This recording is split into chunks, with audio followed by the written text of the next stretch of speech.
Will Howard is QB1, Buckeye fans. We got our quarterback. We're ready to go, or at least we expect that to be announced today at Ryan Day's press conference. I think it's been a formality just for a while. So we're going to talk about Will Howard being QB1, what that means, what kind of player he is, what the weapons are, what the offensive line is looking like, just how good is this team, both offensively and defensively. To be quite honest, I've never been least worried about a football team. Even with quarterback question marks, I've never been least worried. That might be scary how good the Buckeyes are supposed to be if all of us are saying, no, this roster is pretty great. So we're going to talk about all that going into the show real quick. If I can please get 100 likes in this video. I know we've been gone for a little bit. I know we've been out of action, but I'm here. I'm doing a lot of things, really going to be able to focus on this more full time, the podcast side of things. So 100 likes for Buckeye football. I figure that'll juice the algorithm back up to where it needs to be.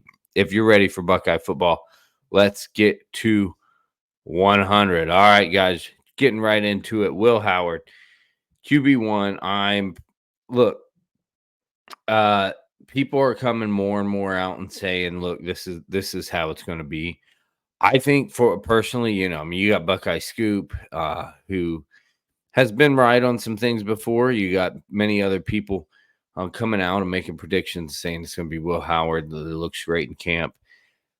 In my mind, it's been this way for a while, and not for money expenditures. I mean, obviously, they spent the money to go get him, but he had to come prove it. I like the way B. Moses put it on over on Buckeye Scoop. He's a really good podcaster, and he said, yeah, Will was brought here to be the guy, but he still had to show it.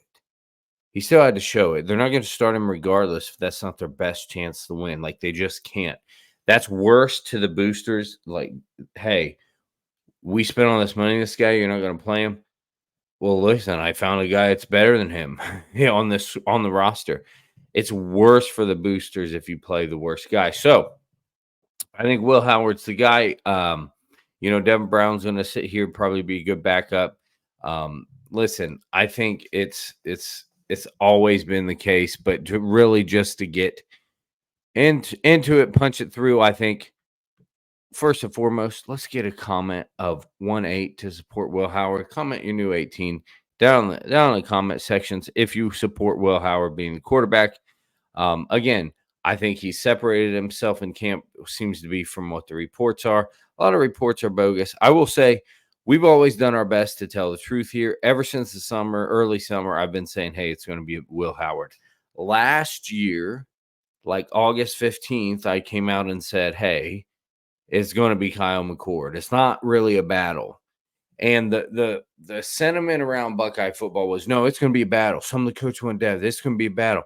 Oh, we're battling. And then you look at it and you look at the product on the field. And while neither quarterback seemed like they were ready to dominate, both of them had to deal with newer O-line. A lot of different things going on there. Both were plagued with injuries. It could appear, if you have eyes and you watch that, you're like, well, there was no really QB battle going on. There was a guy, and there was a guy clearly behind him, but the guy in front just wasn't dominating. So you allow the competition to go a little longer. I don't think it was very helpful, but it was the way it always was. I don't do the entertainment thing and say stuff I don't believe. I'm never going to sit here and push the Devin Brown narrative. Look, I think I'll put it this way. I think the coaches that were most adamant that Devin was the guy aren't even on the staff anymore. And if you have eyes and you can watch football and you watch Devin play last year, you can see why that's the case. Now, this is not going to be a cult war, Devin Brown versus Will Howard. We're not doing that here. So I'm going to get a comment from Comment 33 to support Devin Brown. Not Devin Brown. First of all, people hate that he wears 33. And as a quarterback, I like uniqueness. Yeah, the redheaded 33 at quarterback. That's pretty awesome. It's awesome to me for a couple reasons. But, Larry Birding it out there. I love it. He chose to be a Buckeye. Didn't have to be. Stuck around. He said, hey, I'm burning the boats. I'm all in. I can't hate that. So I still love and support Devin Brown. He chose to be a Buckeye. I just happen to think, for whatever reason, for various reasons, not the best choice to start right now. Maybe it'll be a Cardell Jones story. Who knows? But let's leave comments right there. 33 to support Devin Brown as well. Going to be the backup quarterback, chose to be a Buckeye, loves the Buckeyes. All right. What kind of quarterback will Howard be? I think my biggest answer to that's white JT. White JT Barrett. I know some people might think that's offensive. To me, it's not offensive enough. You know me. White JT Barrett. I think he'll be a good enough passer, an okay passer. Hopefully, he has a bigger arm than JT, although JT was good at that intermediate fastball, really gunning it between linebackers in the short game. But because Will's got, he's like 6'4", 6'5", of 238 or something like that. He's a big dude. But he can move. People maybe, move like freshman year JT. People have seen that he can really get going. He can, he's going to be probably more durable because he's bigger. And I expect you to see an adequate passing attack. Not like the young receiver JT where things just weren't clicking and we had to pass as like a gimmick. I don't think it'll be that limited. Or when like JT's hurt and Urban Meyer's calling the game really, really tight and not letting him do anything. I don't think the offense is going to be that limited. I do think it's going to be run heavy as it should be. I think Will Howard is a guy that complements run game because a zone read with him is a real threat. I think if he has decent instincts, third and 8 when pass rush over pursues against him is a real threat. I think it's a real threat to leak him out of the pocket, get him rolling. Does he have an option to dump it off or keep going? Some RPO stuff as well. I think it's a real threat to have Will Howard in the game, and you have the perfect offensive mind for this. You have Chip Kelly to kind of do. I was thinking about this last night, man. You imagine a Chip Kelly offense with the beef and the power of an Ohio State offense. Like we used to wonder about that back in the day. Now we're actually going to get to see it. So I think Will's going to be a guy that throws the ball a little bit. He's got great receivers. That's going to help.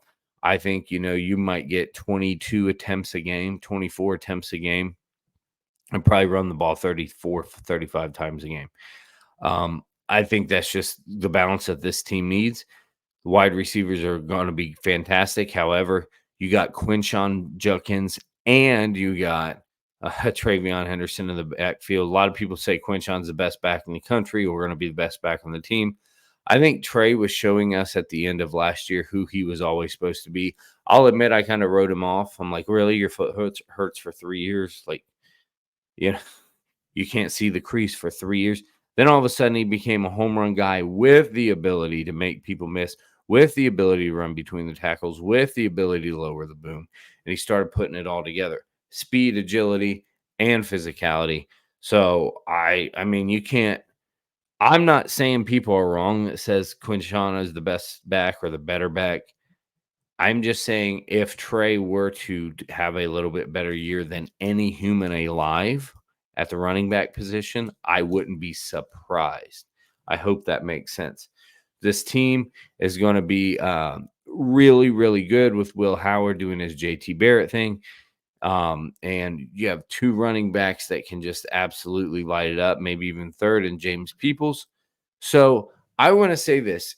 I'm not always like, hey, I'm a sources guy. I got great sources. I'm going to say like this. I do have pretty good sources, at least on this one.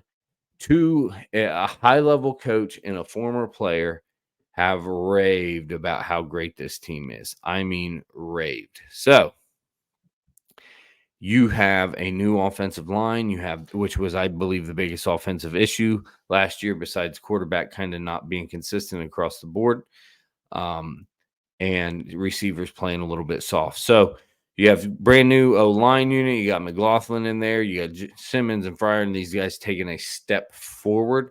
So it has been even. So I'm really hoping for good things from the O-line, and you're going to have pressure taken off of you because you're going to be able to both run and pass.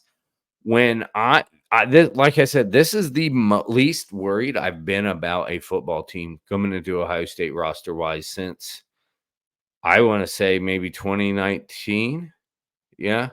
No, 2019 was a surprise. I might say 2020, 2021. Yeah. Yeah. Around that time frame coming into a season, then we got hit with COVID and stuff. But the roster is just sick. You got abilities in each. You have 3 receivers just ready to pop off, 4 that can play really, really well, 5 that you can come in and do damage. You got 2 running backs that can just crush you, a 3rd one that can be really good. You got an O-line that's upgraded. You got a quarterback that can dual threat you. And here's the other thing, guys. This is something that I would think we're overlooking. How good is the defense going to be? I think people like myself and you and basically all of us are like, oh, no, defense is going to be really good. Yeah, we didn't really lose much, and they were top 5 last year. And we believe Jim Knowles gets it going year after year after year, going a bit better and better. And that's normal progression, right? Ohio State went from like 80th in passing country to like 30th. And then like last year, they were a top 5 defense. Jim Knowles seems to get progressively better as he's out of place. So all of us are just like, no, I don't like losing our safeties coach, but we've replaced him. I think that you get that. I think that was going to turn out to maybe be a little bit of a rough spot. I think if we would have kept the same guy that has been developing people well and is a proven commodity, that's where you need to stay with. But I think we're still going to be all right because we're so talented. You have Sonny Styles moving down to linebacker, which a lot of people have been waiting for a long time. You got Cody Simon, who seems to be the other guy. He's kind of going to be like your walkout linebacker. So with only a 2 linebacker system, you need that speedy guy, and Cody Simon apparently tests off the charts. So that's really awesome. He stuck through a lot of injuries, stuck around for a long time. He did get some decent playing time back, I believe, at 2021, the terrible defense carried Holmes year. Yeah, 2021, well, both years, but 2021. And, it just wasn't there yet. Hopefully, with Jim Knowles' system in all these years, he's going to be pretty ready to go. The corners, not an issue at all. People are really excited about Hancock and the gang. Defensive lines, you got both your stud pass rushers back, JTT, Jack Sawyer. It's all just like, no, defense can be really good. And I think that's fair. Like, I'm not a guy who's like, hey, read the message boards in the summer, because they all lie and just hype you up all the time. This is not message board stuff. And this is just look at the roster and see how great the team is stuff. So I think the offense is going to be pretty good, but needs some time to become great. And I think the defense is just going to be great right off the rip. I appreciate you guys listening. Come back next time. If we've earned your subscription, please subscribe to the channel. Maybe we get 6,000 by the end of the season. As always, goodbye, God bless, and go Bucks.